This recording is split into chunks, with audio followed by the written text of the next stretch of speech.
নমস্কার বন্ধুরা, ICC champion trophy 2025 আজকে নিউজিল্যান্ড ভার্সাস ইন্ডিয়ার যে 12 নম্বর ম্যাচ হয়েছিল। নিউজিল্যান্ড প্রথমে টসে জিতে ভারতকে ব্যাট করার জন্য আমন্ত্রণ জানায়। ব্যাট করতে আসে রোহিত শর্মা, শুভমান গিল। রোহিত শর্মা 17 বল খেলে 15 রান করে জনসেনা বলে আউট হয়ে যান। শুভমান গিল 7 বলে 2 রান করে আউট হয়ে যান।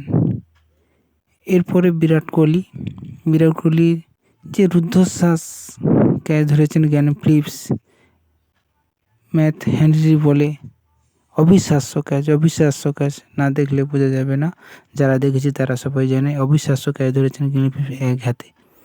এবং রবীন্দ্র জাদেজার সেই বোলার একই রবীন্দ্র জাদেজা, ম্যাথু হেনরি বলে কেল উইলিয়ামসন দুরন্ত ক্যাচ, ফ্লাইং ক্যাচ, দুরন্ত ক্যাচ ধরেছে। এই দেখে গ্যালারির সমস্ত দর্শক অবাক হয়ে গেছে। রবীন্দ্র জাদেজা 20 বলে 16 রান করেছেন এবং বিরাট কোহলি 14 বলে 11 রান করে 2টি চার মেরে তিনি আউট হয়েছেন। ভারত 50 ওভারে 249 রান করে 9 উইকেট হারিয়েছে। আজকে যে ইন্ডিয়া ভার্সেস নিউজিল্যান্ড খেলা হচ্ছে, আজকে যদি ভারত জিতে যায় তাহলে আগামী 4 তারিখ A1 ভার্সাস B2, 4 তারিখ দুবাইতে খেলা হবে A1 ভার্সাস B2।